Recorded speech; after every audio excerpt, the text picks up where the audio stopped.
They didn't cover your eyes up. There's a horse down the street from us where they covered the damn eyes up. My man just walking around the pasture.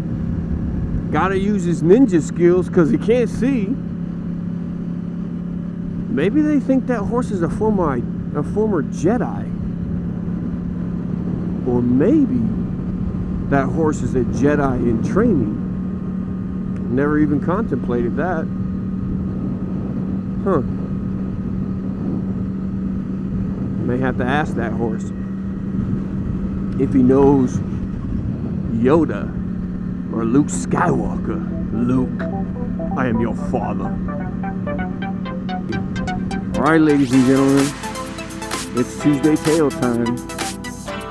And I believe I've got a good one today. Well, I always think I got a good one. That's why I put it on film. But this one is kind of a unique one because it has to do with a story that was told to me by a police officer. And if you have police officer friends, you got to have them tell you stories because they can tell some of the greatest stories. So this one, he gets this call, and he's a sheriff. So he gets this call, a 911 call from dispatch. Says it sounded like a young female who was worried about her mother. So he arrives on scene. He knocks on the door, and door opens, and he's expecting to see an adult. But it's a little girl.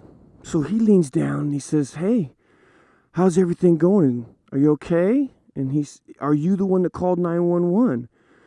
And she says, "Yeah, I think my mom's sick." And he says, "Well, what do you mean?" He's like, "Well, she's locked herself up in the bedroom." And so he goes and starts asking the normal questions. "Is there anybody else in the house?" And she says, "No, it's just me and my mom." And he says, "Well, do you mind if I come in and take a look at your mom and maybe have a conversation with her?" And she says, "Yes." So he goes in, right? And he walks in and he looks at it's a little apartment, and he's looking, and he doesn't see any adults. And he's following, and he can hear in the background, this female voice in a room, which was just off of the main room. And so he says to the little girl, he says, "Is that your mom?" And she says, "Yeah." And she says, "Why? Who is she screaming at?"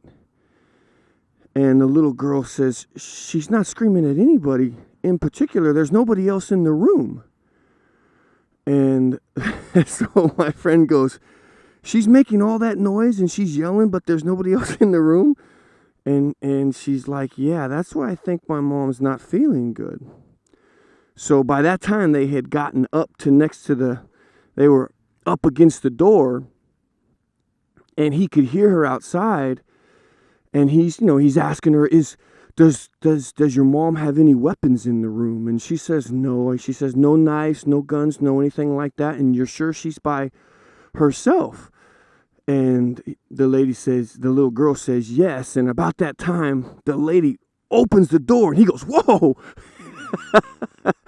And he tells me that this lady scared the heck out of him. And she must have been on drugs or something, because she starts yelling at my buddy, and he's like, ma'am, I'm just here to make sure everything's going, make sure everything's all right, because your daughter's really, really worried about her. And so she's starting to walk at him, and she's cursing at him, and she's saying derogatory stuff towards him, like, come on, pig, I know why you're here, pig. And he's like, ma'am, relax. He's trying to de-escalate the situation, right? And so she turns around, and points her butt to him and starts saying some stuff that, I won't repeat. But he's like, ma'am, your daughter's right here. So he kind of works his way, because she's kind of walking towards him. So he kind of works his way so that he's kind of in between him and her daughter. And she's still cursing and yelling at him. And he says to the daughter, he says, hey, ma'am, hey, little one, do you mind going into your bedroom for a little bit? I'm going to have a conversation with your mom. And she says, okay. And so she walks away, and he turns around, and this chick apparently had dug into her nose and was like, come on, Copper. And had this big old booger on her finger. And he says, ma'am, put the booger down, man. Put the booger down. And she's like, come on, Copper, I know this is what you want. You want some of this, pig? And he's like, ma'am, put the booger down. I'm serious. Put the booger down. And he's like, where's my backup? When's my backup coming? When's my backup coming? He's like, they're on their way. She's like, and dispatch says, is everything okay? And he says to the dispatch, she's got a booger. She's chasing me with a booger. And dispatch says, excuse me? And he says, you heard me. Don't make me say it twice. And he's like, ma'am, put the booger down. Put the booger down. So she had kind of chased him around the front room.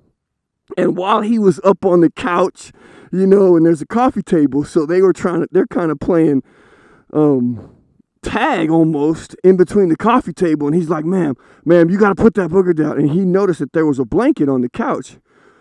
So at some point she charged him, and he snatched that blanket up and wrapped her head around the blanket and gently laid her down, and was standing on the blanket with the lady with her head all underneath the blanket when his backup came in.